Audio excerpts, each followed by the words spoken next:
Tengan todos ustedes muy buen día. Les saluda Karen Montaneda, médico posgradista de la especialización en Medicina Familiar y Comunitaria de la Universidad Técnica Particular de Loja. El día de hoy nos encontramos en el módulo 2 del curso virtual de cuidados paliativos.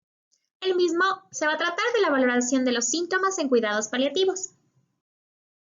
El contenido es el siguiente. Dentro de la valoración de los síntomas, vamos a ver los principios generales, el uso de escalas validadas y el uso de fármacos para tratar síntomas en cuidados paliativos, sus generalidades. Tratamiento del dolor, astenia, anorexia, caquexia y deshidratación y, finalmente, síntomas respiratorios. Los pacientes en cuidados paliativos pueden presentar múltiples síntomas. Esto va a depender del estadio de la enfermedad, del tipo de enfermedad, puede ser oncológica o no oncológica, y el tipo de profesional en salud que les esté evaluando. Se ha demostrado que los médicos, oncólogos, médicos familiares, catalogan de manera más imprecisa la intensidad de los síntomas que los enfermeros y que los auxiliares de enfermería. Los síntomas con respecto a la prevalencia, pues vamos a tener 11 principales síntomas, tanto en enfermedades oncológicas como no oncológicas. En orden tenemos primero el dolor. El dolor lo catalogan en un 70, 80, 90, 100% de prevalencia, tanto en enfermedades oncológicas o no oncológicas. Tenemos la astenia, seguido de la disnea, seguido del insomnio, con menor porcentaje la anorexia, la constipación, la ansiedad, la depresión, la náusea, la diarrea y en último, pero no menos importante, la confusión. La forma en que se recoge información sobre los síntomas es muy importante y debe ser individualizada. Esto debido al curso cambiante que tiene cada enfermedad, tanto la oncológica como la no oncológica. Adicionalmente, los efectos adversos que tienen cierto tipo de terapias, la quimioterapia, la radioterapia o la cirugía. Y también la respuesta que tenga el paciente, el apoyo familiar, el entorno que tenga el paciente, pues para responder a la intensidad de estos síntomas. Es por esto que la valoración de los mismos tiene que ser interdisciplinaria y esto quiere decir que no solamente es el médico quien tiene que evaluar la intensidad de los síntomas, sino también conjuntamente con un equipo, enfermera, auxiliar de enfermería que le acompañen, ¿sí? Y también es importante la repercusión en el paciente, sus miedos, sus expectativas y lo que espera, ¿no? Y lo que quiere de ese síntoma que tiene y su entorno. El apoyo familiar, los cuidadores, por eso es que no debe limitarse solamente la atención a la consulta, sino también a la visita domiciliaria. Tenemos una historia clínica y exploración física adecuada, los exámenes de laboratorio si necesitamos para determinar la causa de este síntoma, exploraciones complementarias con igual fin e interconsultas si es que nos topamos con una sospecha de depresión, ansiedad como síntoma, pues podemos apoyarnos en psicología. Vamos a identificar la causa o mecanismo subyacente, si esta es tratable o no es tratable. Un ejemplo, tenemos un paciente oncológico que hace 15 días está tomando opioides y resulta que llega a la consulta con constipación. No realiza la deposición 5 días o 3 días o se le dificulta realizar la deposición. Por lo tanto, tenemos a un paciente con una causa de esta constipación tratable. Ahí se da el tratamiento específico. Pongamos un ejemplo, lactulosa. Entonces debemos tener las preferencias del paciente. El paciente puede tomar vía oral, el paciente tolera la vía oral, estadio de la enfermedad, el paciente está inmovilizado en cama o no, posibles interacciones farmacológicas, efectos secundarios de las intervenciones a las que lo vamos a someter y disponibilidad de medios. Y finalmente monitorizar la respuesta al tratamiento y que este síntoma desaparezca o disminuya en su intensidad. Y si es que no tenemos la causa o mecanismo subyacente tratable, pues vamos a dar un tratamiento sintomático. Por ejemplo, una neoplasia en cerebro inoperable, que está el paciente en cuidados paliativos y va a tener una cefalea intensa. En este caso no podemos resecar el tumor, que sería la causa de este síntoma, pero podemos dar el tratamiento sintomático para manejo del dolor. Y asimismo, teniendo en cuenta las iguales características mencionadas, preferencia del paciente, el entorno, estadio de la enfermedad, posibles interacciones farmacológicas, efectos secundarios de las intervenciones y disponibilidad de medios. y la monitorización de la respuesta al tratamiento. Con respecto a la valoración de los síntomas y el uso de escalas, es muy importante y resulta muy útil el uso de escalas que sean validadas. Como ustedes saben, en nuestro medio no hay esta costumbre. No tenemos el uso de escalas para valoración de síntomas en pacientes en cuidados paliativos. Pero, como saben también, nuestra guía es en base a la guía de cuidados paliativos española y España sí tiene una escala validada en el 2011 para su población, que es el Sistema de Evaluación de Síntomas de Edmonton o abreviado el ESAS. Adicional hay que recalcar pues que nuestro país y más Latinoamérica, ¿no? En general, no tienen estudios sobre escalas aplicadas a la población de este medio, de nuestro medio, pues para ver resultados, ¿sí? Por lo tanto, es importante usar o tener en base a una misma escala que nos facilite el lenguaje y podernos comunicar de mejor manera con respecto a la intensidad de síntomas de los pacientes. Y el ESAS es la que nos recomienda la guía de práctica clínica. Esta es corta, es abreviada, permite una valoración adecuada, es fácil y de manera clínica se puede evaluar integralmente al paciente. Los síntomas más importantes están dentro de esta escala y adicional tenemos una facilidad de que con esta misma podemos reevaluarlo al paciente posterior a las intervenciones que nosotros apliquemos en ellos. Consta de los siguientes síntomas: dolor, cansancio, náusea, depresión, ansiedad, somnolencia, la anorexia o el apetito, máximo bienestar, sensación de bienestar que tenga el paciente, la disnea y el insomnio. Son 10 síntomas los que evalúa la escala de Edmonton o el ESAS. Tenemos el síntoma, la intensidad, y se la va a catalogar. El 0 o lo menor es sin el síntoma, sin la presencia de síntomas. Y lo máximo, 9, 8, 9, 10, es lo máximo de intensidad que tenga el paciente en síntomas. Es nuestra regla, como nuestra regla numérica. Con respecto a máximo bienestar, es lo contrario. Mientras yo me siento más bien o el paciente se siente muy bien, más baja es la puntuación. Pero si el paciente se siente mal, en este caso, la puntuación va a ser la mayor. Igualmente, sin falta de aire. Con respecto a la disnea, si el paciente tiene mucha más disnea, es mucho más el puntaje. Y si el paciente no tiene esa sensación tan de disnea o de falta de aire tan marcada, pues se la va a ir catalogando en base a lo más bajo. Uso de fármacos para el tratamiento de síntomas en cuidados paliativos, sus generalidades. Debemos tener claro primero cuáles son los principios para un control efectivo de síntomas en base al tratamiento. Como en toda patología, pues una historia clínica y exploración física detallada van a permitir llegar a un diagnóstico del mecanismo o la causa que está desencadenando los síntomas que está presentando el paciente. Como les mencioné anteriormente, esto es básico, ¿no? Identificar la causa pues para poder ver si es que esta es tratable o no es tratable. Y en base a esto pues instaurar un tratamiento individualizado en base a cada característica que presente cada paciente. El tratamiento de las causas reversibles es importante. Informar al paciente y a su familia sobre qué síntoma tiene el paciente, por qué está provocándose este síntoma, si tiene tratamiento o no tiene tratamiento, cómo va a ser el tratamiento. Valorar las opciones de tratamiento, indicar las farmacológicas y también las no farmacológicas, que son parte muy importante en cuidados paliativos, la aromaterapia, la musicoterapia, entre otras. Simplificar las pautas de tratamiento.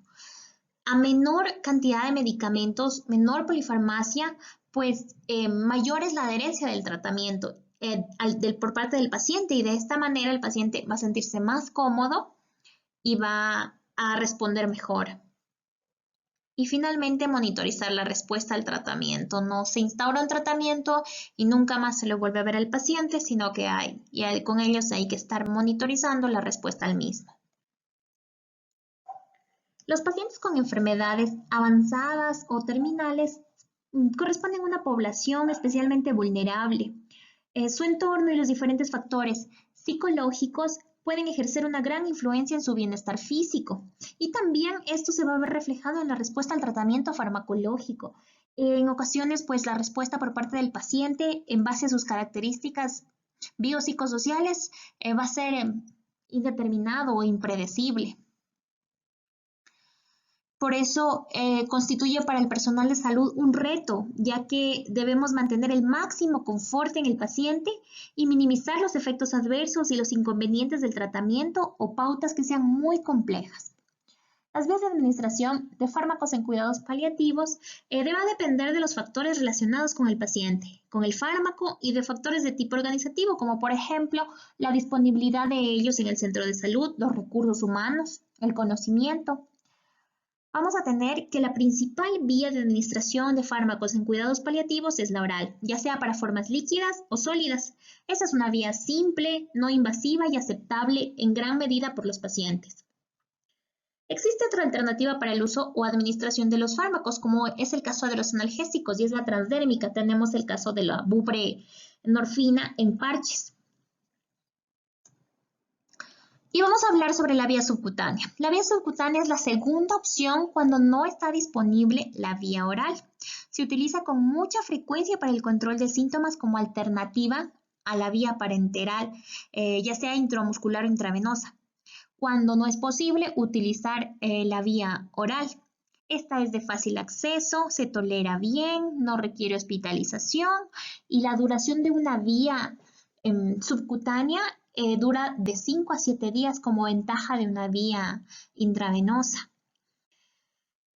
Es usada en gran medida en pacientes deshidratados, se la puede usar en el hogar y el uso de los infusores pues va a permitir la mezcla de fármacos y su administración simultánea. Pero tiene una barrera. La barrera para la vía subcutánea es la falta de autorización de muchos fármacos para ser utilizados por esta vía. Tenemos que la solución salina, todas las hidrataciones y la morfina están aprobados por la FDA y pueden ser utilizados por vía subcutánea. Hay muchos otros analgésicos como el ketorolaco, ya entre otros que están siendo revisados pues para aceptar esta administración. En otros países desarrollados la usan como la primera vía. En realidad la recomiendan como la primera vía en paciente deshidratado, en un paciente en cuidados paliativos que requiere administración de medicamentos y que no podemos estarle pinchando, estarle canalizando una vía cada 72 horas, si esta dura de 5 a 7 días, e inclusive hay bibliografías que mencionan que dura hasta 15 días. El problema también es la escasez de infusores y de equipos, ya sea personal de enfermería o personal médico que están capacitados en lograr una vía subcutánea, que en realidad el procedimiento es fácil, como lo vamos a ver en el siguiente video, y es mucho más beneficioso hidratar a un paciente por esta vía que por la vía intravenosa. A continuación, les voy a exponer un video sobre la colocación de la vía subcutánea.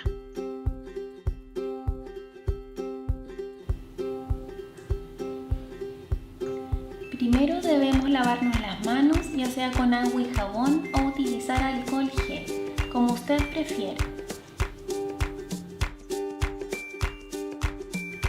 Desinfectamos la zona puncional con un algodón y alcohol. Si el algodón queda sucio, recomendamos volver a desinfectar la zona con uno nuevo.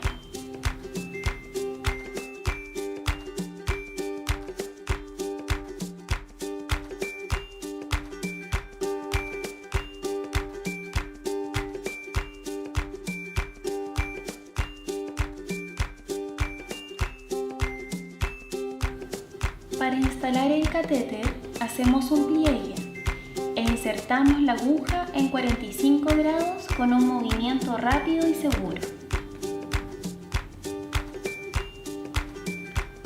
Algunas vías subcutáneas tienen un botón que al presionarlo recapsula la aguja con el fin de evitar accidentes.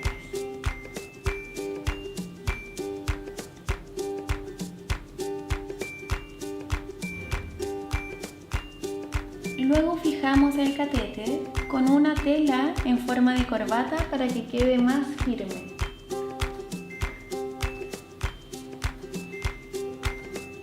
Luego fijamos el catéter con una tela en forma de corbata para que quede más firme.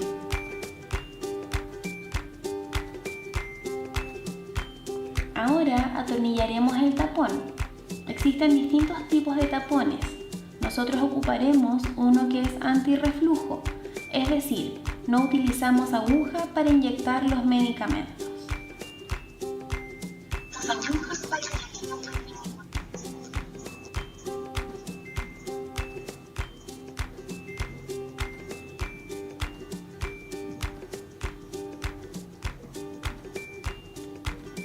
Protegemos el sitio de inserción con una tela transparente, impermeable y estéril.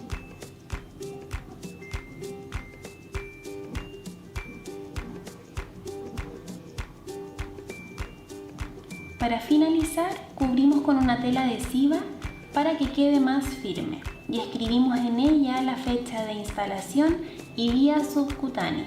Así todo personal de salud sabrá que está ubicada bajo la piel y no dentro de una vena.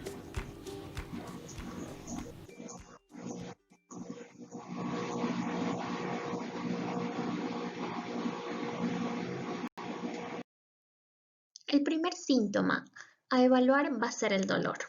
Para el abordaje y el tratamiento del dolor se debe saber primero qué es el dolor.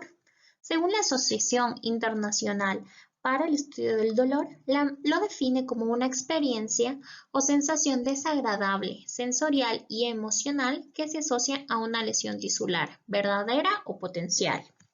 El dolor es uno de los síntomas más prevalentes en pacientes al final de sus días. Puede presentarse aproximadamente en el 96% de pacientes oncológicos. Los pacientes pueden presentar dolor debido ya sea a su propia enfermedad, como por ejemplo infiltración del tumor o lesiones nerviosas, también como consecuencia de algunos tratamientos, tomando en cuenta la post-radioterapia, post-quimioterapia o también por cirugía. Algunos se relacionan con su situación de inmovilidad y debilidad general, por ejemplo, cuando se presentan úlceras por presión, herpes zóster, dolores óseos, y no debemos olvidar que hay otras posibles causas del dolor que no están directamente relacionadas con la enfermedad del paciente, como por ejemplo una artrosis en un paciente oncológico. Hay factores que afectan la tolerancia del dolor. ¿Por qué se toma en cuenta esto? Porque el dolor en los pacientes en cuidados paliativos representa algo más que una sensación nociceptiva y va a incluir otros aspectos que tienen que ver con la condición humana, por ejemplo, la personalidad, la afectividad, las emociones y las relaciones psicosociales.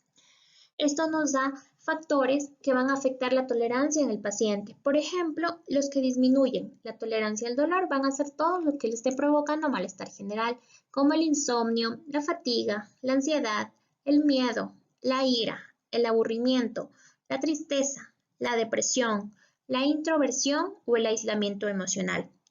Pero los factores que aumentan la tolerancia al dolor son los que provocan el alivio de los mismos. Por ejemplo, una buena higiene del sueño, un descanso o fisioterapia que esté recibiendo el paciente, las terapias de relajación, explicación clara de la causa del dolor y apoyo por parte del personal sanitario, la comprensión y empatía, cambios en las actividades diarias, tratar de que no sea una rutina su vida, el acompañamiento, el mejor ánimo, comprensión del significado por el paciente y la magnitud del dolor que él tiene y alentar la expresión de sus emociones, que nos exprese qué siente sobre todo.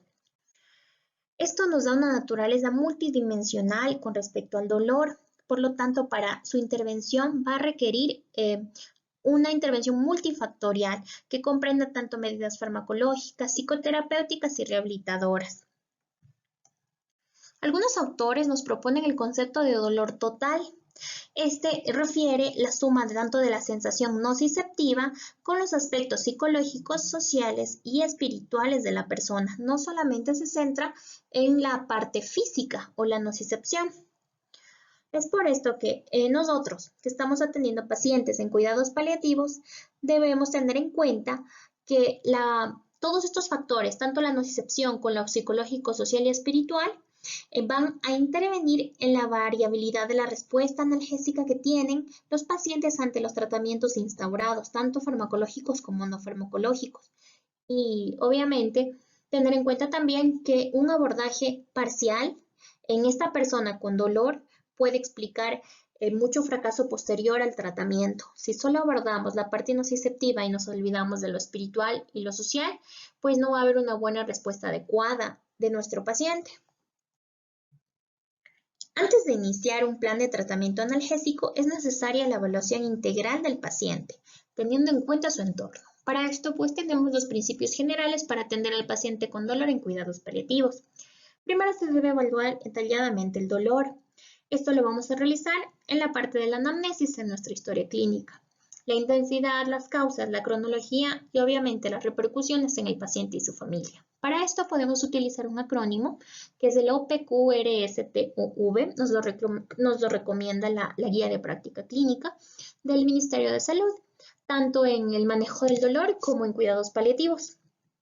Para esto pues tenemos aparición, cuándo comenzó, cuánto tiempo dura, con qué frecuencia se presenta, los factores que provocan o alivian el dolor, qué la provoca, qué hace que se mejore, en qué situación va a empeorar, el tipo, cómo es el tipo de dolor, si el paciente puede describirlo, si es urente, no, lancinante.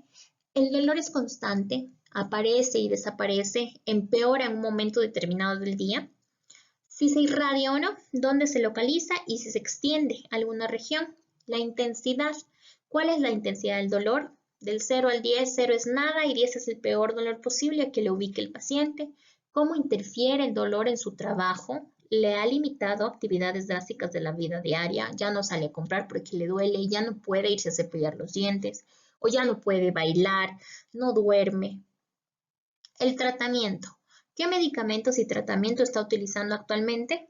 ¿Cómo son efectivos? ¿Le alivian o no le alivian el dolor? ¿Tiene algún efecto secundario a raíz de la medicación que está recibiendo? El impacto, tanto en el paciente y en la familia. Es muy importante preguntarle a él cuál cree que es la causa del dolor para el dolor actual que está sintiendo. Porque puede ser un paciente con una enfermedad terminal en cuidados paliativos, pero que él cree que el dolor de su pierna derecha es porque se peleó con su esposa el día de ayer, con sus hijos.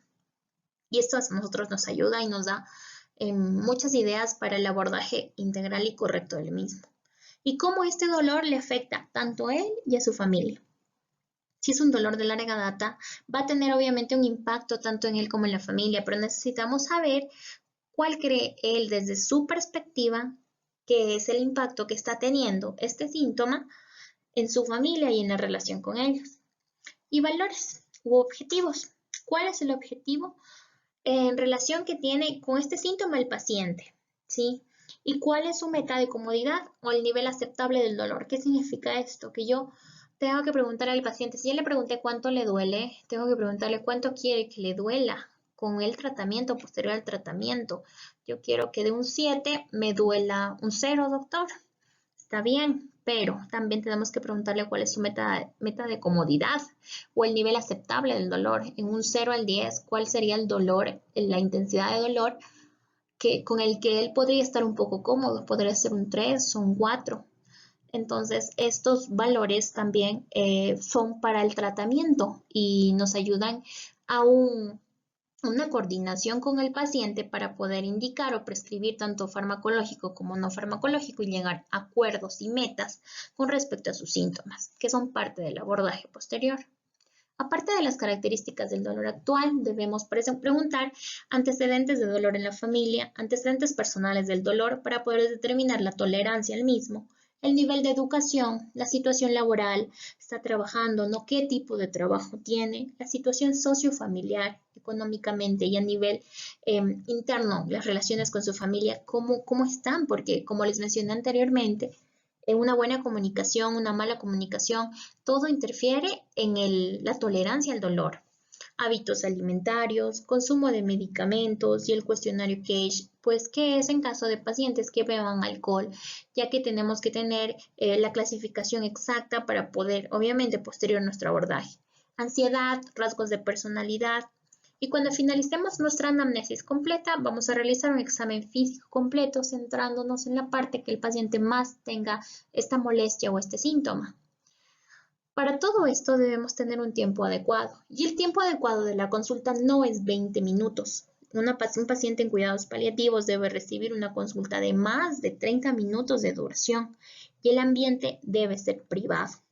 Al ser privado, tenemos que tenerlo en un lugar donde haya un biombo, donde él pueda retirarse su ropa, su vestimenta para poderlo evaluar con calma, donde él se sienta libre, que no lo están escuchando, que puede expresarse. Dentro de la evaluación del dolor tenemos la clasificación del mismo. Esta va a ser en base a 3 componentes, la duración, el origen y la intensidad. En base a la duración se va a clasificar en agudo, crónico e irruptivo. Tenemos que el dolor agudo, catalogado como un síntoma, va a tener o servir de protección, ya que es una alerta para los demás y para el mismo cuerpo de que algo está sucediendo en el mismo.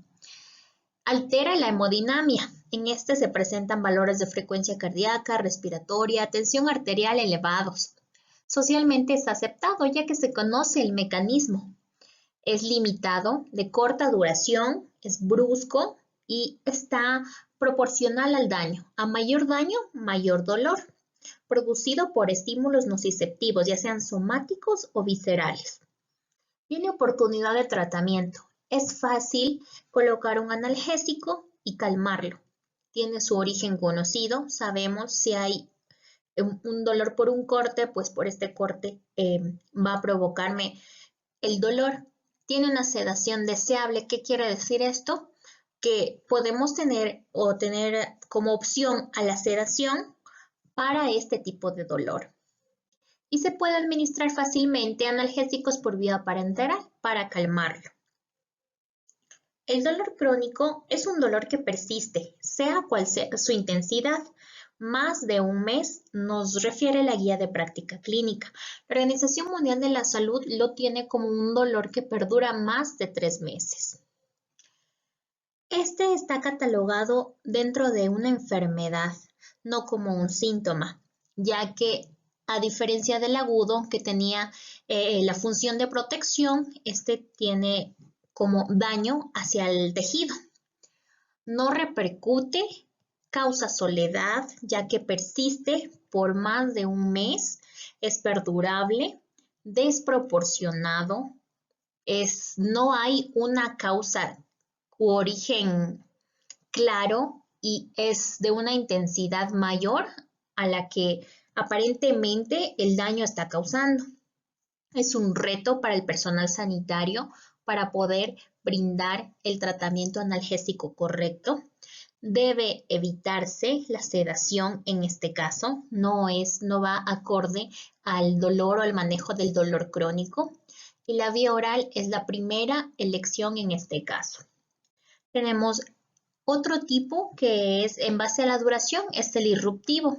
Este es un dolor que puede ser de intensidad moderada o gran intensidad que aparece sobre un dolor basal. Este dolor basal es crónico y es un paciente con un dolor crónico. Y dentro de su curso se presenta un dolor irruptivo de mayor intensidad a la basal, a la que el paciente estaba acostumbrado y puede ser de inicio inesperado o previsible.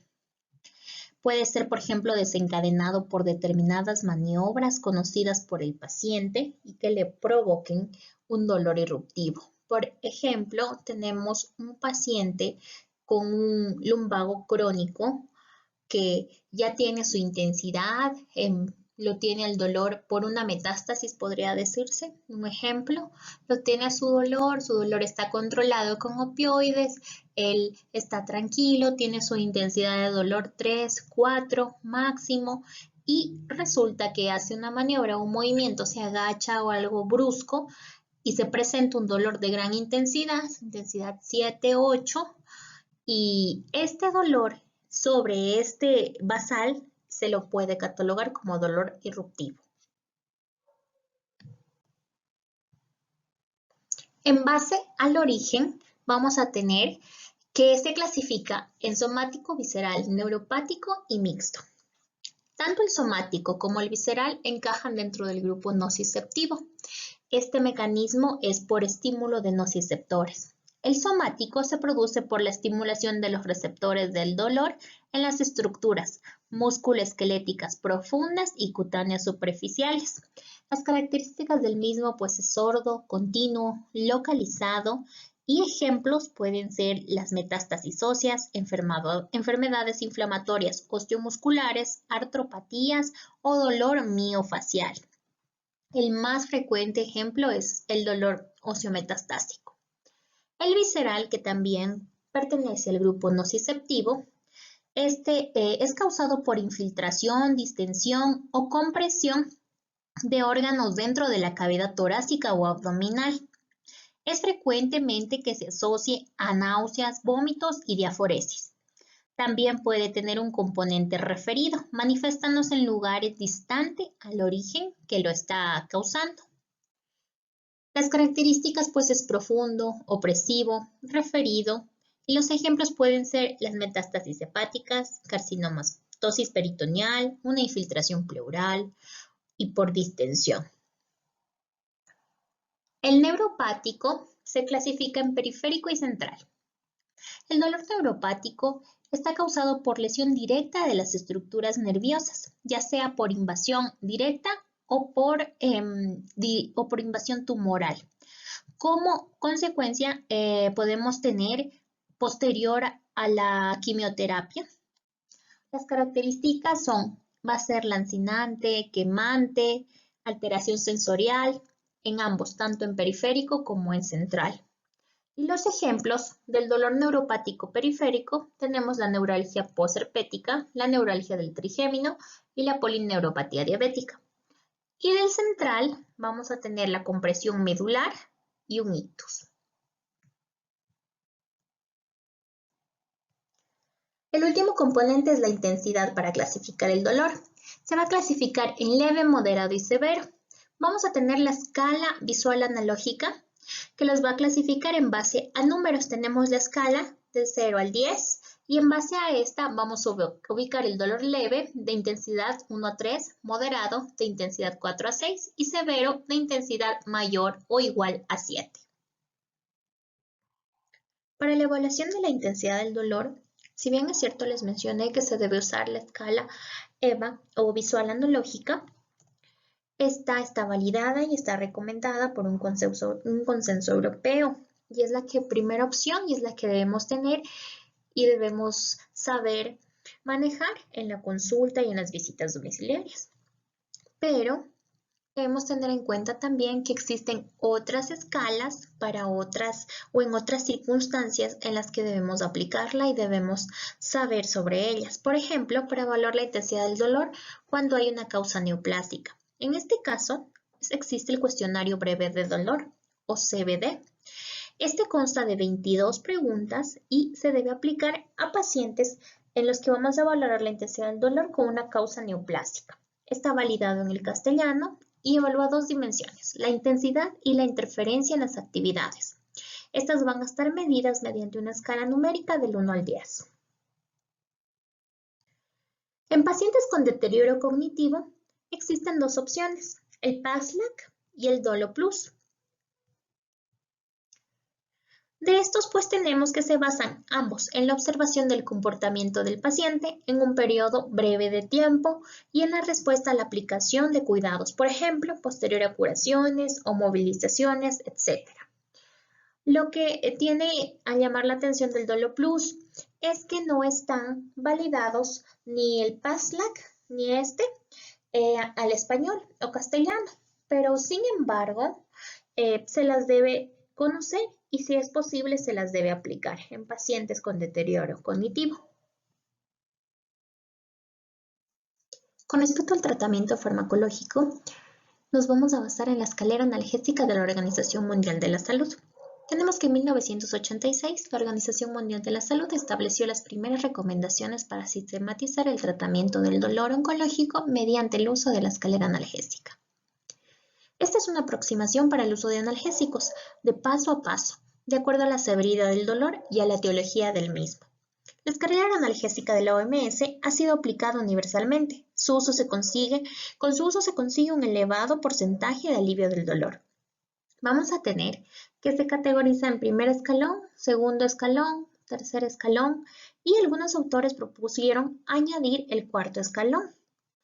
Dentro del primer escalón vamos a tener al grupo de analgésicos no opioides, el paracetamol y el AINE, o los AINES, como el ibuprofeno, el naproxeno sódico. Se ha demostrado eficaces frente al placebo, cualquiera de los dos, y no se han encontrado diferencias significativas entre los diferentes AINES. En el segundo escalón vamos a tener a los opioides débiles, como la codeína o el tramadol. Las características del dolor y una evaluación cuidadosa de cada caso van a determinar la decisión sobre el uso de asociarlos al primer escalón, como el paracetamol o el AINE, recordando que los AINE son la primera opción en el dolor de etiología ósea, como es el caso de las metástasis. En el tercer escalón vamos a tener a los opioides potentes, como la morfina, el fentanilo, la oxicodona y la hidromorfona.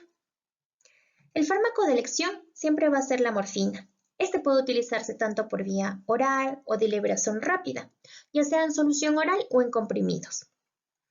Y también en vía oral de liberación retardada, por vía intravenosa o subcutánea, con posibilidades de usarla también en bombas de infusión. Siempre se debe comenzar con morfina oral. Esto puede estar asociado a los fármacos del primer escalón, que son el paracetamol y la AINE, pero nunca se debe asociar opioides potentes con opioides débiles. Hay que recordar también que tanto el primer escalón como el segundo escalón tienen techo analgésico, hay una dosis tope, pero los opioides del tercer escalón no tienen techo analgésico. Con respecto a las ventajas, pues vamos a tener que la oxicodona, el fentanilo o la hidromorfona no tienen una ventaja frente a la morfina como primera elección. Y con lo que respecta al cuarto escalón, pues este último paso se añadiría en caso de persistencia de dolor a pesar del uso correcto de la escalera, primero, segundo y tercer escalón, incluido el uso de la vía subcutánea y de los adyuvantes. Y comprendería técnicas como instrumentales o como la administración epidural de opioides, bloqueos simpáticos y otras técnicas de analgesia quirúrgica. Cabe recalcar que estas medidas deben ser consideradas en pacientes seleccionados con un Karnofsky mayor o igual a 50. En todos los 4 escalones hay la posibilidad de usar coadyuvantes, según la situación clínica y la causa específica del dolor que tenga el paciente. Aquí tenemos el algoritmo de tratamiento del dolor en cuidados paliativos. Siempre vamos a manejar a nuestro paciente en base a la intensidad del dolor. Un paciente con una intensidad leve, vamos a enfocarnos en los fármacos que se encuentran en el primer escalón, que son el paracetamol y los AINE, como el ibuprofeno o el naproxeno. Si controla el dolor, pues continuamos con el tratamiento, pero si no hay control del dolor, ascendemos al segundo escalón, que recordemos son los opioides débiles, como el tramadol o la codeína. Estos también se ocupan en pacientes con dolores moderados. A estos tenemos que considerar si los asociamos o no a los fármacos del primer escalón o solamente usamos fármacos opioides débiles que serían los del segundo escalón como la codeína y el tramadol. Si es que se controla el dolor, continuamos con el mismo esquema y si es que no se controla el dolor, pasamos al tercer escalón, que también se usa cuando el paciente llega directamente con un dolor de gran intensidad. En este caso, pues tenemos que evaluar si es que asociamos o no al paracetamol o AINE. Vamos a tener la morfina, el fentanilo, la oxicodona y la hidromorfona. Vamos a usar la morfina, siempre se la usa de manera oral cada 4 horas hasta conseguir una analgesia adecuada, a dosis de 5 a 10 miligramos. Una vez alcanzada puede cambiarse a morfina de acción retardada. La dosis total se la divide en 2 dosis. En caso de no conseguir una analgesia adecuada, es necesario realizar incrementos de dosis en 25 a 50% por día.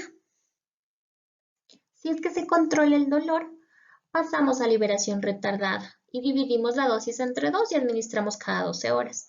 Y si es que no hay un dolor controlado o hay presencia de efectos adversos marcados que no ceden, como por ejemplo la náusea o la constipación que no cede ante antieméticos o el uso de lactulosa, revisamos el diagnóstico, valoramos nuevamente el tratamiento con técnicas específicas, que serían el cuarto escalón mencionado anteriormente, o rotamos de opioide.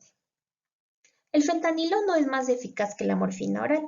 Tiene la ventaja de la administración en forma de parches transdérmicos, lo que permite su utilización en caso de dificultades para la deglución. Y la buprenorfina pues puede administrarse por vía oral, parenteral y también mediante administración transdérmica. Su efecto por esta vía dura 84 horas, aunque existe menos evidencia sobre su uso y no ha sido evaluada frente a otros opioides. En cualquier situación, el leve, moderado, intenso o dolor irruptivo en el que se utiliza morfina rápida o oxicodona rápida, siempre se debe valorar la terapia adyuvante. Para dolor neuropático, antidepresivos o anticonvulsivantes. En metástasis óseas, radioterapia o bisfosfonatos. En hipertensión endocraneal o compresión nerviosa, corticoides. Para los pacientes que demuestran dolor en la escala de evaluación de 1 a 3, que corresponden a dolor leve, y vamos a usar los fármacos del primer escalón, que son AINE, paracetamol y metamizol, pues antes de prescribirlos hay que evaluar la eficacia de estos frente a los efectos adversos que pueden provocar. Los AINE se utilizan siempre en ciclos cortos de 5 a 7 días para dolor con componente inflamatorio por riesgo de insuficiencia renal y sangrado digestivo, que son los principales efectos adversos que nos pueden dar.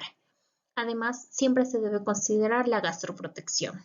Y con respecto a la elevación de la tensión arterial, tenemos que, de todos, el naproxeno sódico es el que menos efecto en elevar la presión arterial tiene. En cambio, con respecto a la gastrolesión y sangrado digestivo, el diclofenac es el que más riesgo tiene del mismo. Se debe utilizar dosis menores en adultos mayores, caquéticos, en mal estado general o con insuficiencia renal o hepática. Pueden asociarse a otros fármacos, pues hay que recordar que potencian su efecto o hacen sinergismo. Es por esto que a estos sí se los puede combinar con opioides débiles u opioides de acción fuerte. Su administración es la vía oral. La vía parenteral será en caso de procesos agudos, dolores episódicos o limitación de la vía oral, recordando que la vía subcutánea es la vía de elección. Tenemos entonces el diclofenaco de 50 a 100 miligramos cada 8 a 12 horas, vía oral, intramuscular, rectal. En niños de 1 a 3 miligramos por kilodosis, siendo la dosis máxima 150 miligramos día. Por vía rectal, 100 miligramos cada 24 horas, recomiendan la noche, e intramuscular, 75 miligramos cada 12 a 24 horas durante un máximo de 2 días. Con respecto al ibuprofeno, 400 a 600 miligramos cada 6 a 8 horas. Dosis de carga entre 30 y 40 kilogramos dosis. De mantenimiento, 10 miligramos kilodosis cada 4 a 6 horas. La dosis máxima de 2.400 miligramos día. El metamizol, la vía oral 500 miligramos a 2 gramos cada 6 a 8 horas. Intramuscular, subcutáneo, intravenoso, 1 a 2 gramos cada 6 a 8 horas. Y por vía rectal, 1 gramo cada 6 a 8 horas, recordando la dosis máxima de 6 gramos día. Para pacientes con dolor EVA 4 a 6 que pertenecen al segundo escalón, pues la decisión de pasar al segundo escalón viene precedida por la ineficacia de la analgesia no opioide o por su intolerancia. Es posible la asociación con los del primer escalón, como les mencioné anteriormente. Vamos a tener la codeína de 60 a 220 miligramos cada 8 a 12 horas de vía oral. La dosis máxima es 240 miligramos. Y el tramadol. A este hay que tenerle en cuenta la potencia relativa a la morfina. 5 a 10 miligramos de tramadol por 1 miligramo de morfina. Puede desencadenar convulsiones. Esto se debe tener en cuenta en caso de pacientes oncológicos que tienen metástasis cerebral, ya que ellos tienen mayor riesgo de desarrollar episodios convulsivos y no se debe indicar el tramadol en estos pacientes. Ondansetron, carbamazepina y buprenorfina disminuyen su efecto. En el tercer escalón vamos a tener a los pacientes con EVA más o igual a 7. En este caso, como ya les mencioné, tenemos la morfina, la oxicodona, la metadona, la hidromorfona, el tapentadol y el fentanilo. Pueden asociarse con medicamentos del primer escalón y fármacos adyuvantes. Actúan sobre los receptores Mu, no tienen techo analgésico, lo que permite aumentar la dosis a demanda del paciente, a diferencia de los medicamentos anteriores de los escalones previos. Tenemos a los opioides. El gran grupo de opioides siempre se debe tener en cuenta los efectos secundarios de los mismos antes de prescribirlos.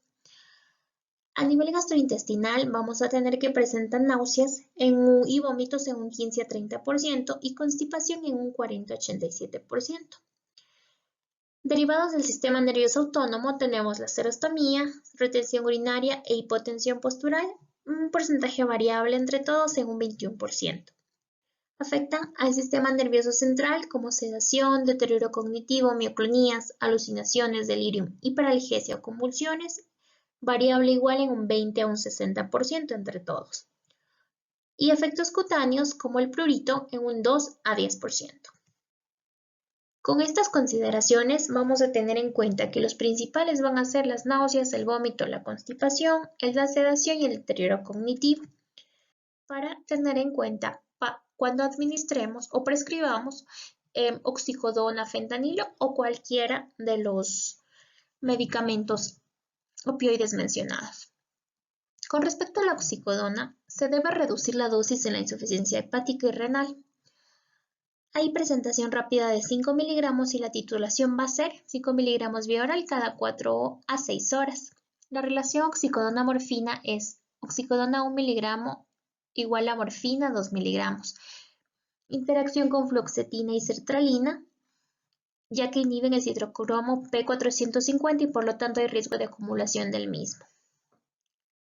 Y no se debe partir los comprimidos de liberación controlada. Estos se los debe enteros, se los debe administrar de manera entera y no deben ser diluidos.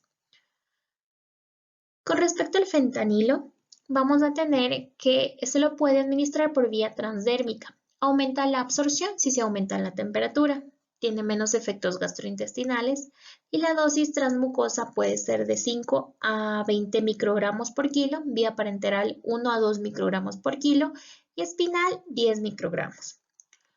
El mecanismo de acción es agonista Mu de origen sintético con alta liposolubilidad.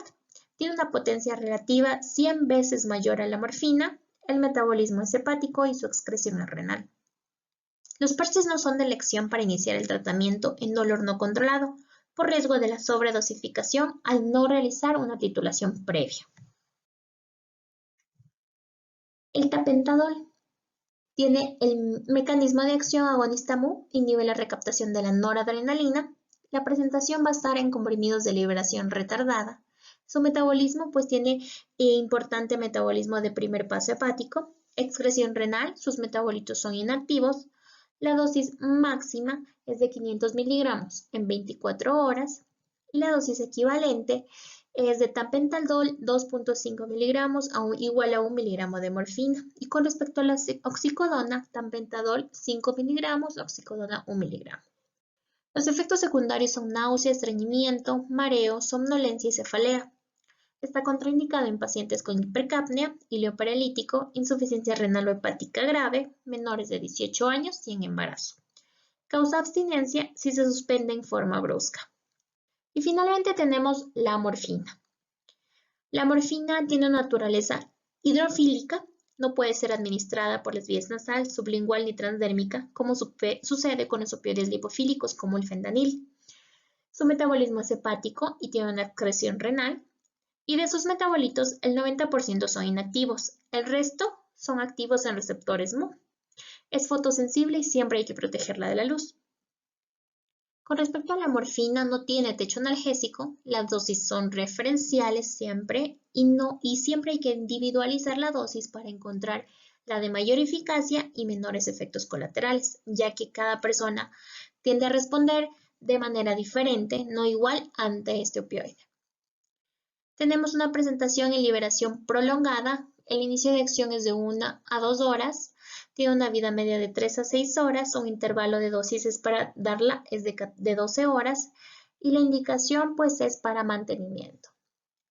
La otra presentación es en vía Es rápida, liberación rápida. Esta se la da cuando recién intentamos instaurar un tratamiento con opioide morfina. Se la da de manera rápida la liberación rápida vía oral cada 4 horas hasta estabilizar al paciente. Tenemos también la vía subcutánea intravenosa. Con respecto a la dosis y cómo tenemos que administrarla, vamos a guiarnos con este cuadro y con los ejemplos.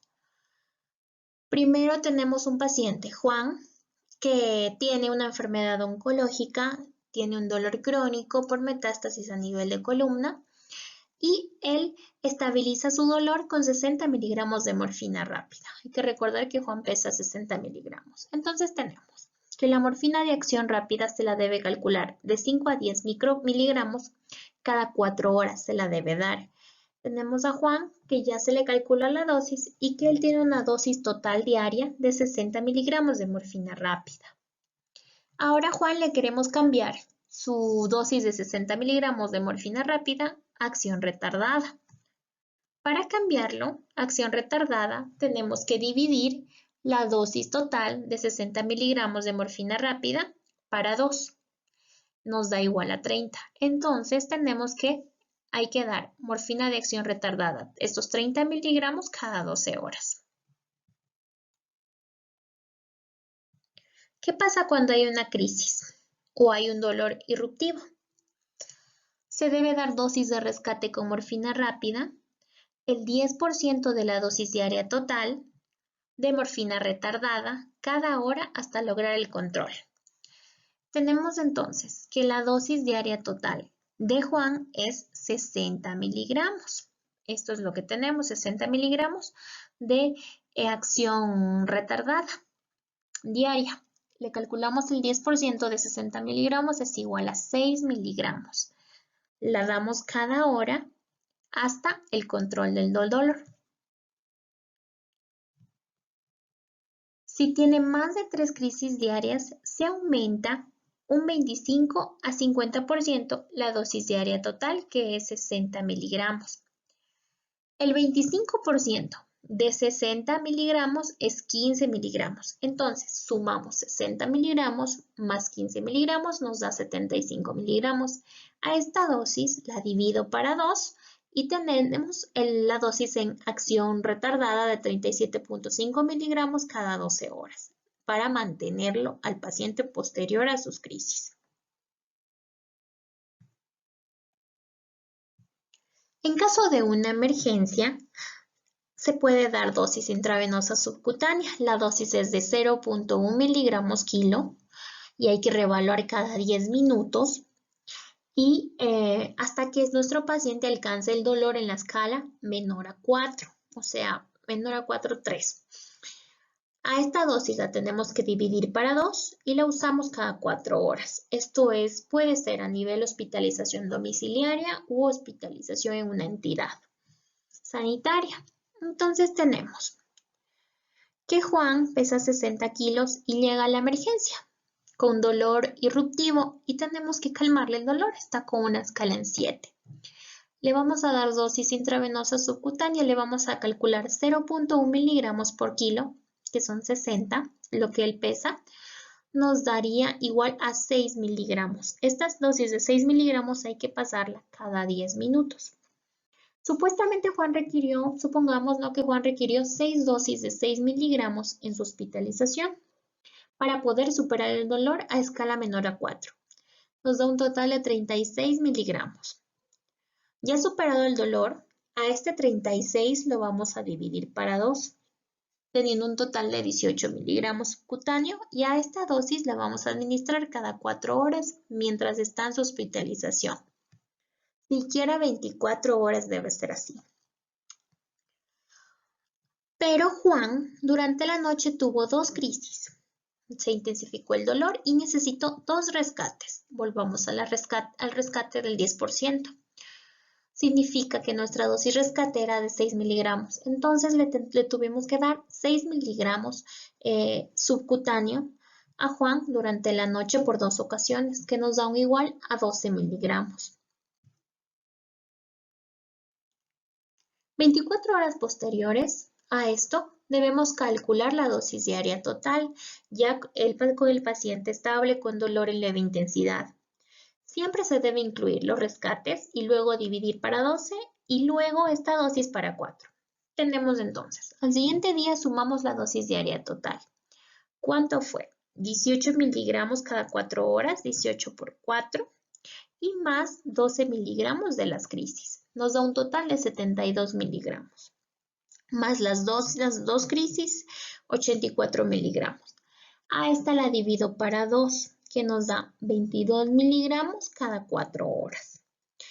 Esta es la dosis que al día siguiente debería recibir, todavía estamos en acción rápida, debería recibir Juan mientras se estabiliza, mientras ya no hay crisis. Al día siguiente Juan estable, no tuvo crisis, por lo tanto quiero cambiarle a vía oral y le voy a dar el alta. Para esto necesitamos multiplicar la dosis diaria total intravenosa subcutánea por 3 menos el 25% y dividido para 2. Multiplico la dosis completa recibida, 88 miligramos, 22 por 4, que era lo que íbamos a recibir, 88 miligramos por 3, nos da un total de 264 miligramos. Ya a esto le restamos el 25%, nos da un total de 198 miligramos. Y a este lo dividimos para 2, dándonos un total de 99 miligramos de acción retardada morfina cada 12 horas. En caso de no lograr una analgesia adecuada o ante la presencia de efectos secundarios que obliguen a suspender el fármaco, se propone una estrategia de sustitución del fármaco inicial por un segundo opioide. Esto se denomina rotación de opioides. Existe una amplia variabilidad individual en la respuesta a los opioides. Para esto, la guía y la bibliografía a nivel mundial nos propone las tablas de conversión de dosis que son orientativas y su uso requiere una valoración cuidadosa monitorizando la respuesta individual al tratamiento de cada paciente. Por eso en la parte izquierda tenemos la tabla de conversión que nos recomienda la guía del Ministerio de Salud. Por ejemplo, tenemos el tramadol a morfina, la conversión. La equivalencia es 5:1 o 10:1. ¿Cómo se la calcula o qué significa esta equivalencia? Que debemos dividir la dosis de tramadol de 24 horas para 5. Ejemplo, nuestro paciente toma 400 miligramos de tramadol en total en el día. A esta dosis se la divide para 5.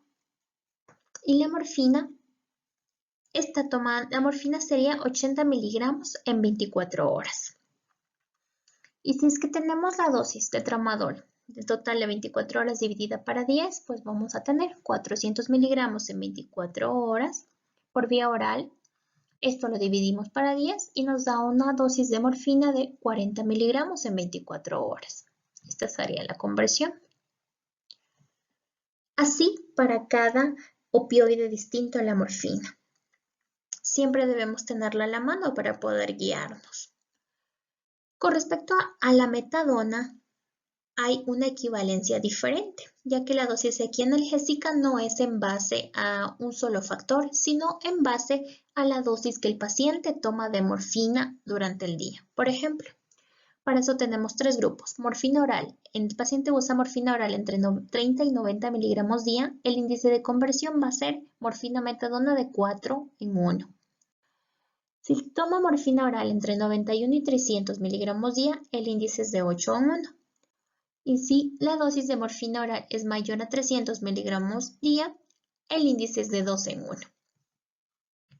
Hay algunas consideraciones adicionales. Si la morfina es de acción rápida, la metadona debe administrarse 2 horas después de la última dosis si es que el paciente está con dolor presente, o 4 horas después de la última dosis de morfina de acción rápida si es que el dolor está ausente.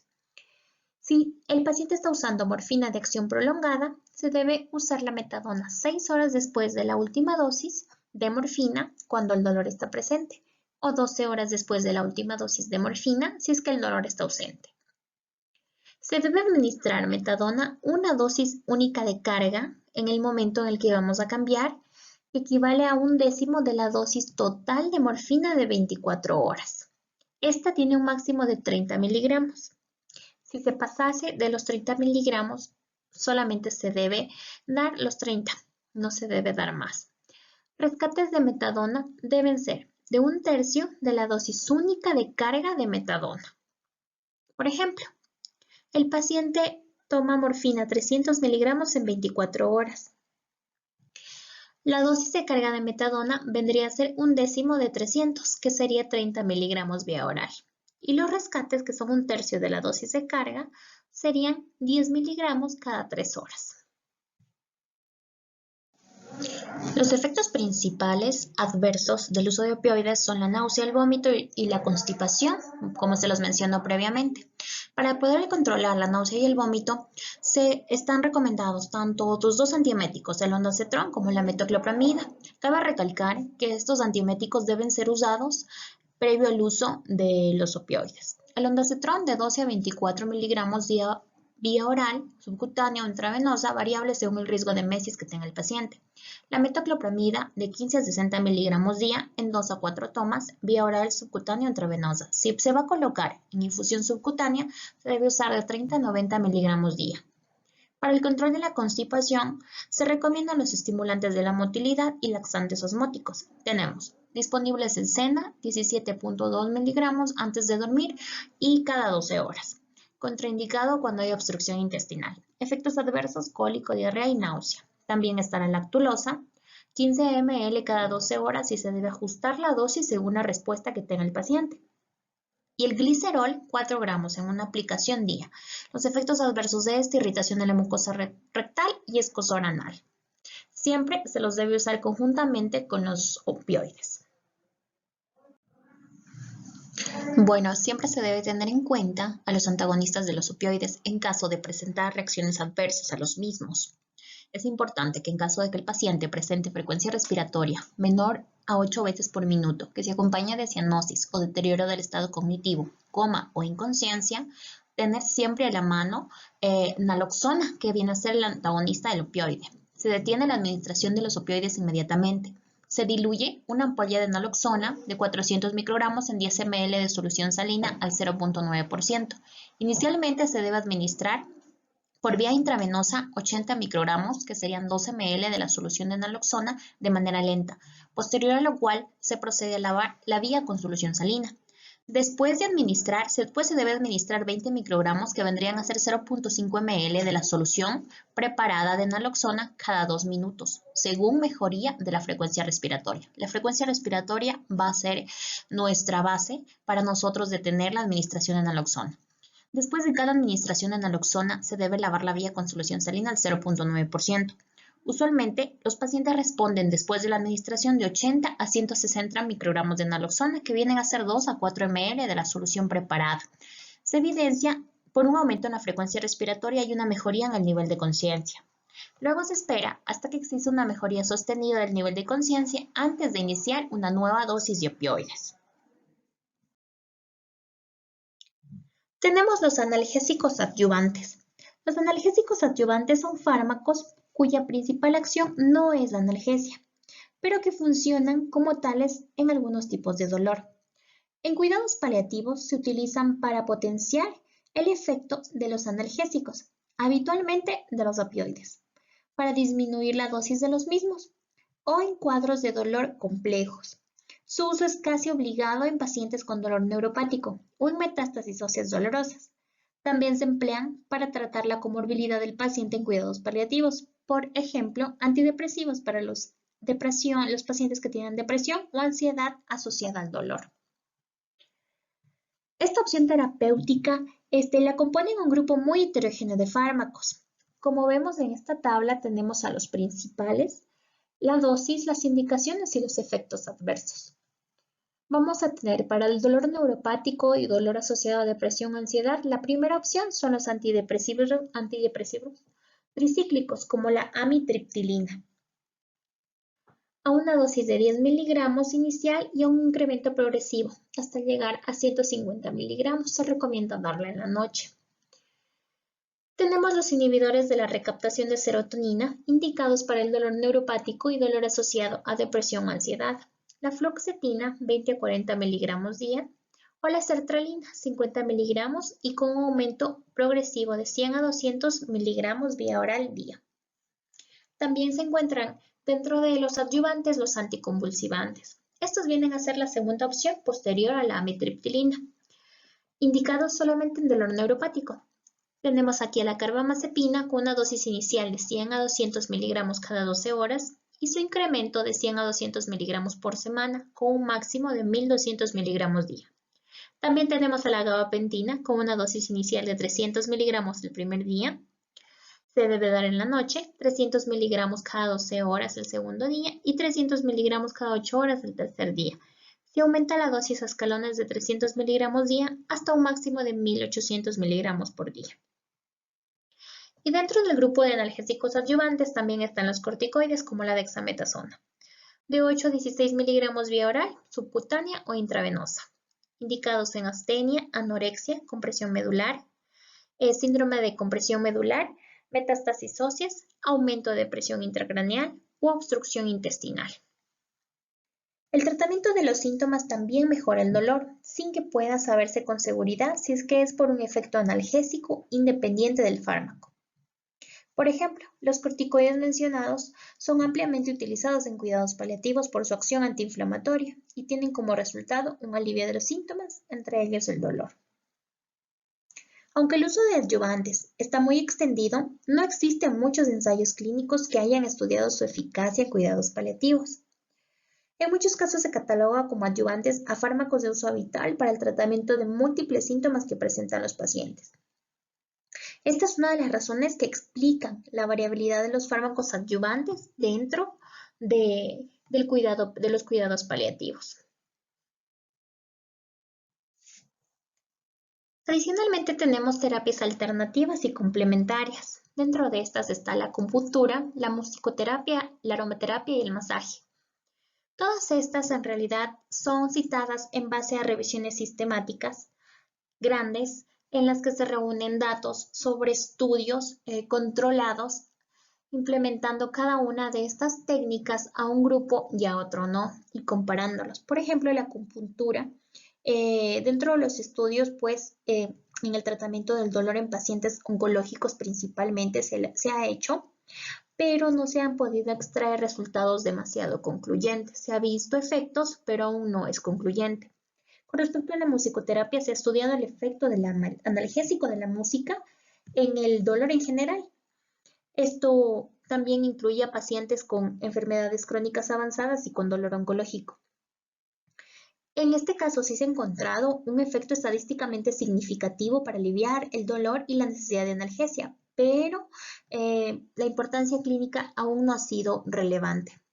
Y finalmente la aromaterapia y el masaje. Bueno, ambas intervenciones se han realizado estudios en pacientes oncológicos que han concluido que existe limitada evidencia sobre la eficacia en la ansiedad, sobre todo en pacientes en cuidados paliativos, sin hallazgo de pruebas suficientes respecto a su efecto sobre el dolor, con respecto a la aromaterapia y el masaje.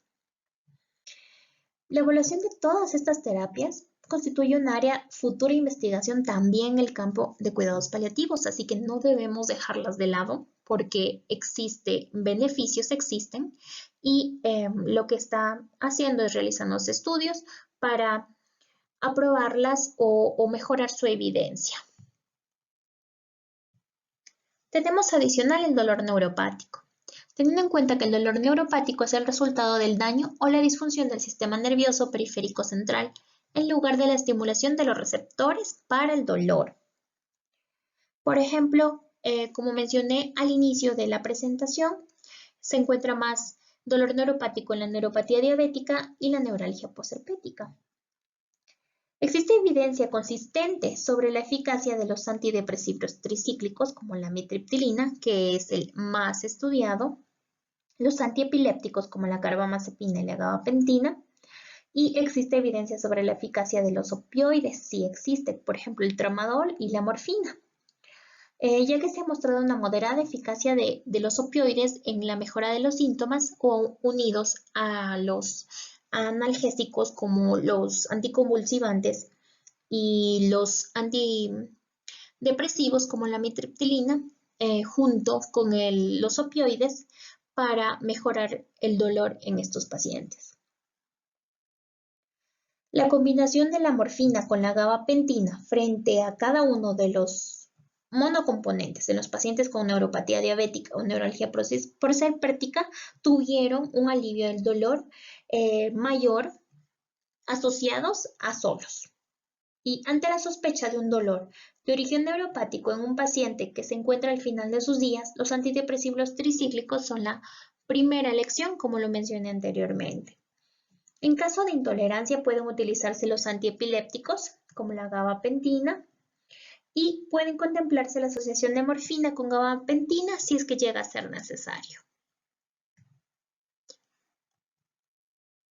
Tenemos el dolor irruptivo. El dolor irruptivo es la exacerbación del dolor súbita y transitoria de gran intensidad y de corta duración que aparece sobre la base de un dolor persistentemente estable, cuando éste se encuentra reducido a un nivel tolerable mediante el uso de opioides mayores. El fármaco más utilizado en estos casos es la morfina por vía oral. La dosis recomendada de morfina en el dolor irruptivo es de 1/6 de la dosis diaria total. El dolor óseo metastásico. El dolor es la causa más común de presentación de las metástasis óseas. Se estima aproximadamente que dos tercios de las metástasis radiológicas cursan con dolor. Las metástasis óseas son muy comunes en las neoplasias de próstata, mama y pulmón. Además del alivio del dolor, el tratamiento de las metástasis óseas tiene como objeto la prevención de complicaciones, como por ejemplo la hipercalcemia, las fracturas y las lesiones neurológicas, sobre todo la compresión medular maligna. Los tratamientos disponibles para las metástasis óseas, además de la analgesia, según la escalera analgésica, que comienza por los AINES, enfocada en los AINES, son los bifosfonatos, la radioterapia y la quimioterapia, los radioisótopos y las técnicas quirúrgicas. No existen comparaciones directas entre las diferentes opciones. Cuando se aplica quimioterapia va a depender del tumor original. Las pautas usadas habitualmente en los tumores de mama y próstata van a aliviar el dolor asociado a las metástasis óseas.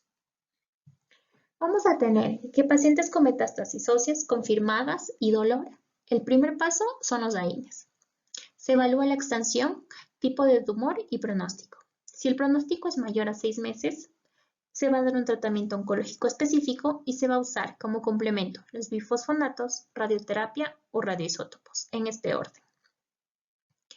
Si es que el pronóstico es menor o igual a 6 meses, se da un tratamiento oncológico específico y se da radioterapia. La radioterapia es eficaz en el alivio del dolor y la morbilidad asociada a metástasis cerebral.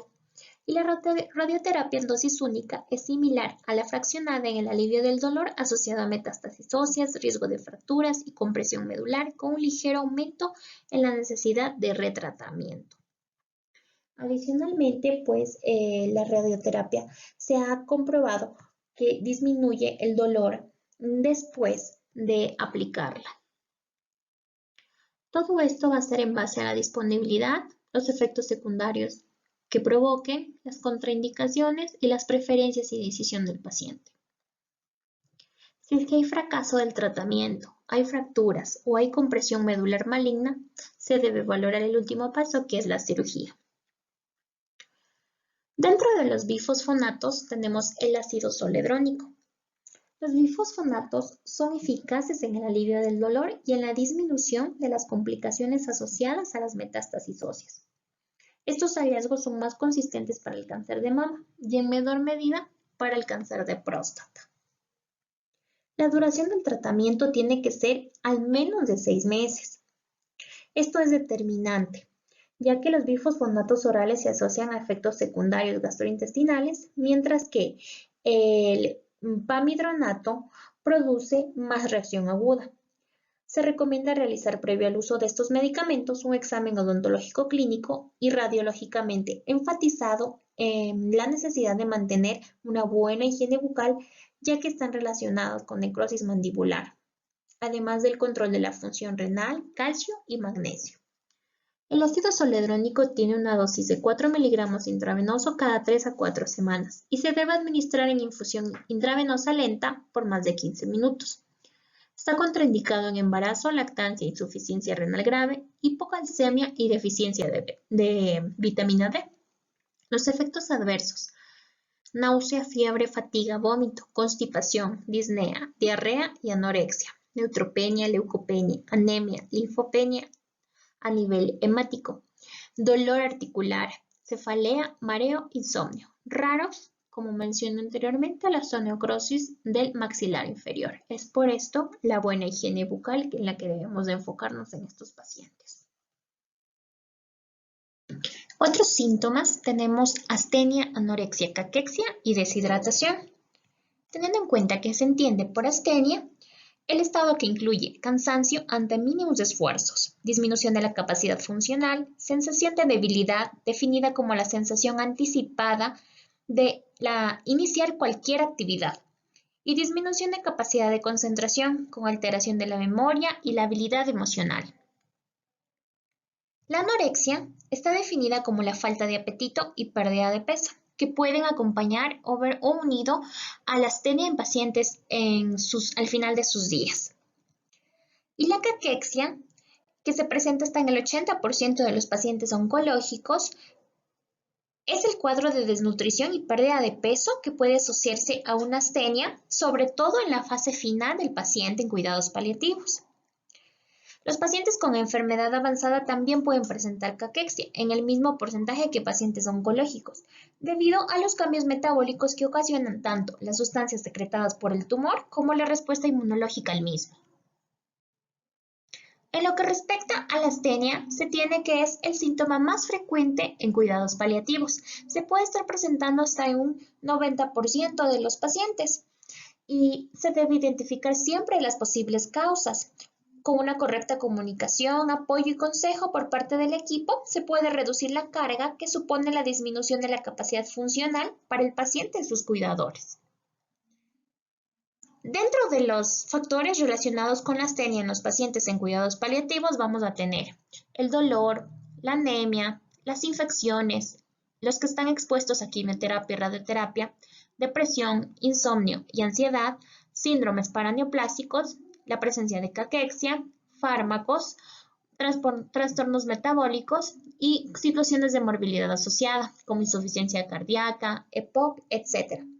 En muchos casos no se identifica ninguna causa tratable y las terapias que pueden utilizarse pueden ser farmacológicas y no farmacológicas. Dentro de estas está tratar las causas desencadenantes si es que las logramos identificar, la actividad física. Por ejemplo, se demostró que sobre todo el ejercicio aeróbico ha mejorado la astenia y deben ser incluidos los pacientes en programas domiciliarios y ambulatorios de actividad física y además el ejercicio requiere una cuidadosa selección de los pacientes y disponer también de la infraestructura adecuada para poderlos someter a esta terapia. Las intervenciones psicosociales también se han demostrado útiles en el tratamiento de la astenia. Y tenemos que dentro de lo farmacológico, el uso del corticoide como la prednisona a 20-40 miligramos día han sido utilizadas ampliamente, pero son muy pocos los estudios controlados aleatorios que aprueban el uso de corticoide como la prednisona acá.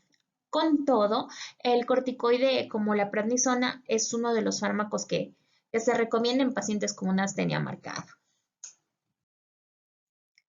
En lo que respecta a la anorexia y la caquexia, pues la evaluación de la anorexia requiere un trabajo conjunto con el enfermo y su familia, del que la buena comunicación va a ser un componente esencial. El equipo tiene que tener en cuenta el significado cultural y social de la falta de apetito y de las dificultades en la alimentación. ¿Por qué? Pues porque ellos consideran de mayor importancia y trascendencia que el paciente no se alimente, que el propio paciente inclusive lo tome así. Ahí existen criterios diagnósticos de caquexia. Tenemos mayor y menor. El mayor es la pérdida de peso de más o igual al 5% en el último año. Y los criterios menores, disminución de fuerza muscular, presencia de astenia, disminución del índice de masa grasa corporal, aumento de los marcadores inflamatorios como la interleuquina 6, anemia, con una hemoglobina menos de 12 gramos decilitros y una hipoalbuminemia con la albúmina menor a 3.2 gramos decilitros. Para el diagnóstico de caquexia es necesario el criterio mayor más los 3 menores, cualesquiera de los citados acá. Para su tratamiento, al igual que en la astenia, se debe tratar las causas desencadenantes si las tenemos. Actividad física, reposo y sueño adaptados han mejorado la astenia unida a caquexia. Y los corticoides son el tratamiento de elección en pacientes con caquexia. Tenemos la prednisona de 20 a 40 miligramos día, contraindicada en sangrado digestivo activo. Como efectos adversos tempranos van a haber candidiasis oral, hiperglucemia, acidez, insomnio, manía y tardíos miopatía proximal, atrofia de la piel y síndrome de Cushing. Adicionalmente tenemos la dexametasona como alternativa, 2 a 4 miligramos vía oral. Vía oral se la puede también administrar vía subcutánea máximo por 4 semanas y se debe disminuir 2 miligramos cada 5 a 7 días hasta llegar a 2 miligramos, luego 0.5 miligramos cada 5 a 7 días. Y la metilprednisolona de 32 a 125 miligramos día. Son eficaces en la mejora del apetito y el aumento de peso. Su actividad es de corta duración, menor a 4 semanas y con efectos secundarios relevantes, motivo por el que no se recomienda el uso prolongado de corticoides. Adicionalmente, otros fármacos que se han citado tienen evidencia escasa, como la ciproheptadina, la pentosifilina, la melatonina y también la hidralacina, el sulfato de hidracina, que sí se han hecho estudios donde solamente en poco se ha visto sus beneficios, por lo que se desaconseja el uso de estos fármacos.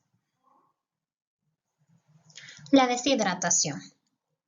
La correcta hidratación del paciente en cuidados paliativos es una medida de soporte básica si tenemos en cuenta el desgaste que supone la evolución de la enfermedad y los tratamientos a los que se ve sometido el paciente. La necesidad de aporte de fluidos por vía parenteral puede plantearse en las fases muy avanzadas de la enfermedad, pero para el sanitario puede ser una decisión difícil de tomar, por ello es necesario examinar los posibles beneficios y riesgos. Por ejemplo, la confusión producida por los opioides se relaciona con situaciones de bajo aporte de líquidos, pero la posibilidad de aumentar las secreciones pulmonares, la insuficiencia cardíaca congestiva y la necesidad de sonda urinaria, que puede suponer una sobrecarga de volumen, deben tenerse en cuenta en esta situación. Hay que tener en cuenta que en algunas situaciones esta medida puede suponer el ingreso hospitalario, ya sea la hidratación intravenosa o la hidratación por la vía subcutánea. En la decisión del uso de la vía parenteral es la elección del método más apropiado. Puede utilizarse la administración endovenosa de líquidos o la subcutánea como la hipodermoclisis. La eficacia de la vía subcutánea es comparable a la intravenosa. La hidratación por vía subcutánea va a requerir soluciones con electrolitos y más solución salina de forma continua durante 24 horas hasta un ritmo de 40 a 60 ml hora.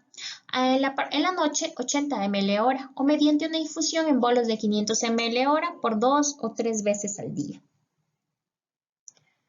Esta tiene ventajas e inconvenientes. Las ventajas es bajo costo, menor necesidad de supervisión por un personal como enfermería o médico, se puede mantener de 5 a 7 días de estadía, la inserción es menos dolorosa y el uso es más cómodo que la vía intravenosa, posibilidad de uso domiciliario o en instituciones cerradas sin necesidad de ingreso hospitalario, ausencia de tromboflebitis y menor incidencia de efectos locales, ventajas en pacientes agitados, ya que se evita necesidad de nuevos abordajes venosos por autorretirada de catéter. Asimismo, tiene inconvenientes por sobre la vía intravenosa. No es válida para una administración rápida. El volumen máximo a administrar es de 3 litros día, pero requiere 2 accesos simultáneos, que es una situación poco frecuente. Edema y reacciones cutáneas locales que también son poco frecuentes, posible riesgo de hemorragia en pacientes con trastornos de la coagulación y falta de conocimiento y pericia de los profesionales sanitarios sobre la técnica. En el Ecuador, la técnica subcutánea, como les había mencionado al inicio de la presentación, no está instaurada como tal a nivel hospitalario o de casos terminales, de enfermos terminales, pero es una opción muy adecuada, muy correcta y con una ventaja evidente por sobre la hidratación intravenosa. La técnica no es difícil, lo que se debe hacer más es practicarla. Asimismo, aquí no se menciona el inconveniente que se les mencionó previamente, es que los fármacos a pasar no todos tienen la aprobación para administrarse por vía subcutánea. Pero en el caso, por ejemplo, del analgésico importante como la morfina y como la hidratación, están aprobados para pasarse por vía subcutánea y deberían ser una técnica que se debe instaurar poco a poco, progresivamente, tanto en el primero como en el segundo nivel de atención para el caso de estos pacientes.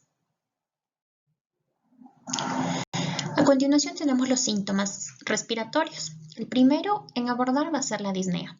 Según la American Thoracic Society, la disnea se define como una experiencia subjetiva de molestia para respirar que consiste en sensaciones cualitativamente distintas que varían en intensidad relacionada con factores físicos, psíquicos, sociales y medioambientales. Para los pacientes, la disnea es tan difícil de sobrellevar como el dolor. Este síntoma puede alcanzar una prevalencia del 30 al 40% en cáncer avanzado o terminal, del 65 al 70% en cánceres broncogénicos, un 85% en pacientes con insuficiencia cardíaca congestiva y más del 90% entre los pacientes que tienen EPOC. Se deben tratar las causas reversibles de la disnea que tienen un tratamiento específico, como por ejemplo la insuficiencia cardíaca, la exacerbación del EPOC, el asma, el broncoespasmo, una arritmia cardíaca, anemia, derrame pleural o pericárdico, infección bronquial, embolismo pulmonar o por ejemplo el síndrome de la vena cava superior. En muchas ocasiones, el uso de broncodilatadores va a mejorar la disnea del paciente con una obstrucción que va a ser reversible de la vía aérea. Y la radioterapia y la quimioterapia pueden ser útiles en la disnea producida por afección neoplásica pulmonar, ya sea primaria o metastásica. ¿Cómo se va a evaluar la disnea? En pacientes en cuidados paliativos se recomienda en general valorar la intensidad de los síntomas que nos está diciendo el paciente. Puede utilizarse una escala visual analógica, como las estudiadas anteriormente, para poder ver el inicio de los síntomas y también la efectividad del tratamiento posteriormente. También es útil para la valoración de la disnea la escala de ESAS tratada en el módulo anterior, donde la disnea es uno de los 10 síntomas que se evalúan en esta. Las escalas existentes para valorar la disnea fundamentalmente van a ser en base a la patología que presenta el paciente. ¿Qué debemos hacer? Las medidas generales son para mantener para evaluar la disnea, mantener una habitación fresca, usar ventiladores, evitar irritantes como el humo, las personas tienen que permanecer tranquilas en la habitación y en caso de un ataque agudo de disnea es importante estar al lado del enfermo. ¿Qué debemos hacer? Preguntar acerca de la experiencia cualitativa de la disnea, como presión en el pecho o trabajo para respirar.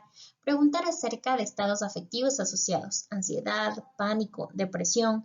Tratar de cuantificar la intensidad de la disnea y el sufrimiento asociado usando la escala del 0 a 10. Preguntar cómo la disnea afecta la vida del paciente, actividad reducida, alteración en el sueño, etc. Preguntar acerca de preocupaciones del paciente a futuro, miedo, asfixia o mayor discapacidad. ¿Qué no tenemos que hacer en paciente en cuidados paliativos con disnea? Depender de los valores de gasometría para asignar la severidad de la misma. Depender de órdenes como llame al médico si saturación de oxígeno es menor de 90%, como un referente para evaluar la disnea, o valore la intensidad de la disnea y llame al médico si la escala es mayor a 6 en la intensidad de disnea, de 0 a 10. El abordaje terapéutico de la disnea en los pacientes con enfermedades de fase terminal busca resolver las causas implicadas en su aparición y tratar las condiciones potencialmente reversibles, teniendo presente las consideraciones éticas que implican. Por lo tanto, se debe tomar en cuenta el estadio funcional previo al desarrollo del síntoma y determinarse la necesidad y justificación de las distintas intervenciones terapéuticas posibles.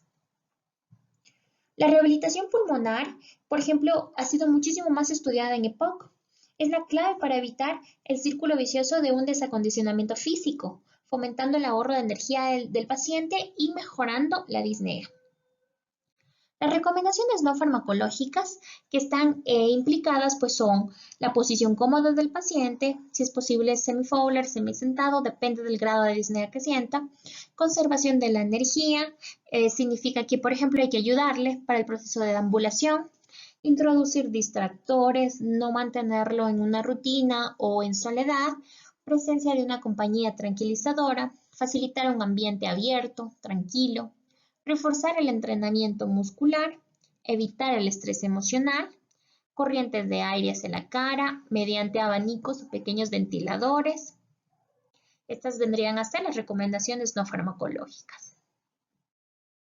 Con respecto al tratamiento farmacológico de la disnea, después de haber ocupado las medidas no farmacológicas para el tratamiento de la misma, siempre se debe identificar la causa, si es tratable o si no es tratable. Adicional tenemos el uso del oxígeno. Bueno, hay evidencia débil de que el oxígeno puede mejorar la disnea en reposo en pacientes seleccionados. Por ejemplo, hay revisiones en las que se han realizado en pacientes con EPOC. En ellos mejora la disnea con el oxígeno, pero la disnea de esfuerzo en comparación al respirar el aire ambiente. En pacientes con cáncer, algunos pacientes con cáncer avanzado se beneficiaron del oxígeno, pero no hay evidencia que permite predecir qué pacientes exactamente se van a beneficiar. Y en pacientes con insuficiencia cardíaca hay insuficiente evidencia como para recomendar el uso directo del oxígeno que va a mejorar esta disnea. Lo que va a hacer es aportarles, es verdad, el oxígeno, pero no va a mejorar la disnea. Posterior a esto, tenemos que ver si hay una causa tratable, el paciente se va a recibir su tratamiento específico. Si hay un broncoespasmo, el uso de broncodilatadores y corticoides que producen alivio de la disnea solo en pacientes con obstrucción, por ejemplo, obstrucción tumoral de la vía aérea o una linfangitis carcinomatosa, EPOC o asma. Ahí están indicados corticoides. En insuficiencia cardíaca se puede usar diuréticos o digoxina para mejorar esta disnea debido a la congestión y el efecto que tienen estos con la misma. Anemia puede requerir transfusión para mejorar la disnea, un derrame pleural, la colocación del tubo de tórax para el drenaje, neumotórax, drenaje, una tromboembolia pulmonar, el uso de anticoagulación, una insuficiencia respiratoria restrictiva, una ventilación no invasiva. Si es que no tenemos una causa tratable, vamos a dar un tratamiento sintomático. En este caso, tenemos el uso de las opioides, la morfina. La morfina viene a ser el tratamiento indicado para poder aliviar este síntoma. Es el fármaco de primera línea. Si el paciente no tomaba opioides, se va a iniciar morfina a 2.5 a 5 miligramos vía oral cada 4 horas. La dosis subcutánea tiene que ser dosis única. Una alternativa a esto tenemos la oxicodona. La oxicodona de 2.5 a 5 miligramos vía oral cada 4 horas de igual manera. Si es que el paciente ya tomaba opioides, se debe incrementar la dosis en un 25 a 50% de la dosis diaria total y se debe dosificar cada 4 horas y por razones necesarias. Si es que cede, se mantiene el tratamiento, pero si es que no cede, nos podemos ayudar de fármacos adyuvantes, como una fenotiazina.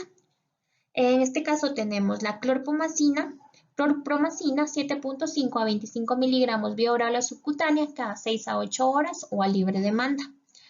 Y se debe asociar benzodiazepina solo en dos situaciones, si es que hay ansiedad o si hay un manejo de la disnea severa en las últimas horas de vida.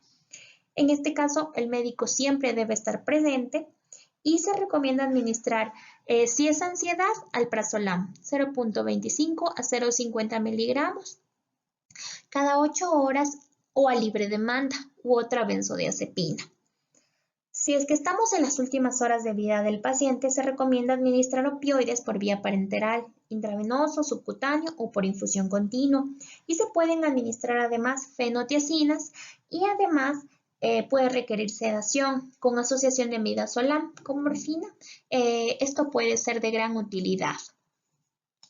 para la mejora de la disnea al final de la vida del paciente.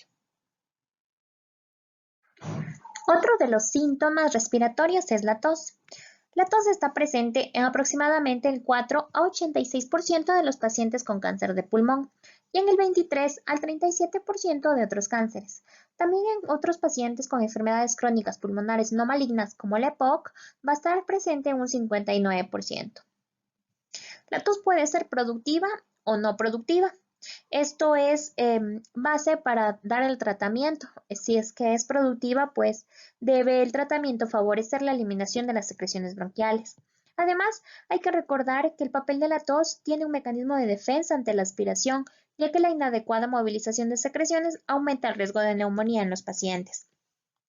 Las causas de tos en paciente con cáncer avanzado pueden ser relacionadas con el tumor y no relacionadas directamente con el tumor.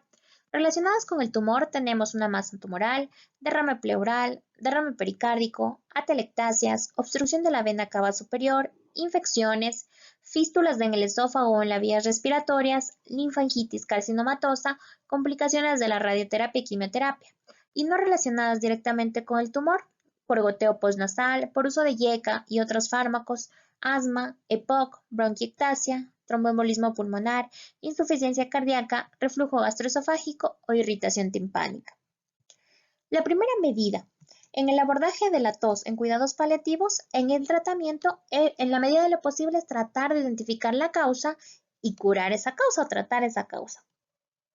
En muchas ocasiones es necesario el tratamiento farmacológico. Los antitusígenos pueden clasificarse por su acción tanto central, que son la codeína y la morfina, que son los que han sido aprobados para, como medida como tratamiento para la tos en pacientes en cuidados paliativos. El resto de opioides no. O la acción periférica, por acción indirecta, como los antihistamínicos o broncodilatadores. Entonces tenemos la tos, hay que identificar si es productiva o seca. Si es productiva y el paciente es capaz de toser, podemos humidificar el ambiente y usar mucolíticos como la N-acetilcisteína o antitusígenos si es que la tos es incapacitante o exacerba otros síntomas. Y si es que el paciente es incapaz de toser, podemos usar opioides como los de acción central, la codeína o la morfina. La elección del fármaco y de las vías de administración va a depender de la situación individual del paciente, los efectos secundarios o las interacciones y la experiencia también que se tenga de usarlos en cuidados paliativos. En caso de precisar un opioide, tiene que optarse por la codeína primero, ¿sí? La morfina es el fármaco de elección en presencia de dolor o disnea que están asociados a tos. También tenemos la iosina oral o subcutánea, 10 a 20 miligramos cada 6 a 8 horas, que es para disminuir las secreciones pulmonares, y las nebulizaciones con suero fisiológico para fluidificar las secreciones. Si es que la tos es seca, vamos a utilizar antitusígenos centrales como la codeína, 30 a 60 miligramos cada 4 horas, o la morfina en caso de asociación a dolor y disnea también, de 5 a 20 miligramos cada 4 horas. Si es que el paciente ya está usando morfina, previamente se debe aumentar la dosis en un 50%, la dosis total diaria. También están indicados la dexametasona de 2 a 4 miligramos día y las nebulizaciones. Estas son en caso de tos resistente a los diferentes antitusígenos. En este caso, bueno, algunos autores recomiendan el uso de anestésicos por vía nebulizada, como la bupivacaína o la lidocaína. Entonces tenemos la nebulización de lidocaína al 2%, 5 ml cada 6 horas, o bupivacaína 2 ml al 0.25% cada 8 horas. Y no se debe ingerir alimentos durante los 30 minutos posteriores a la nebulización. En pacientes con tos debido a EPOC puede utilizarse de elección la codeína. Otra patología es la obstrucción de la vena cava superior. El síndrome de obstrucción de la vena cava superior se presenta por un compromiso del espacio a nivel del mediastino debido a invasión tumoral primaria o metastásica. Habitualmente la obstrucción se debe a adenopatías mediastínicas o a un tumor de origen bronquial, principalmente el derecho y lóbulo superior, ya que el cáncer de pulmón es la causa más frecuente de la obstrucción de la vena cava superior. Dentro de su epidemiología vamos a tener que se va a presentar entre un 2 a un 4% en cáncer broncogénico, en un 20% en el carcinoma de células pequeñas y en un 2 y 4% presente en los linfomas. La obstrucción de la vena cava puede ser extrínseca, intraluminal, por fibrosis o por trombosis, y la clínica va a depender del ritmo de la obstrucción y refleja el efecto del aumento de la presión venosa. Entonces, en base a esto, pues la clínica va a ser característica inicialmente con un edema facial, con tos, con ortopnea, con cefalea y mareo. En situaciones más avanzadas aparece un cuadro florido de edema grave de cara y brazo derecho, y cianosis e ingurgitación venosa en vasos del cuello e incluso un edema cerebral. Los tratamientos utilizados pues hasta ahora han sido la radioterapia, sobre todo para el carcinoma de células no pequeñas, la quimioterapia para el carcinoma de células pequeñas, los corticoides y la colocación de stents. Cuando hay una emergencia por esto, porque la obstrucción de la vena cava superior provoca emergencias, hay que asegurar la vía aérea y colocar el stent. Y sin síntomas que amenazan la vida, la radioterapia, la quimioterapia, los corticoides y en última instancia el stent. Estos últimos presentan la ventaja teórica de la rapidez para el alivio de los síntomas en estos pacientes.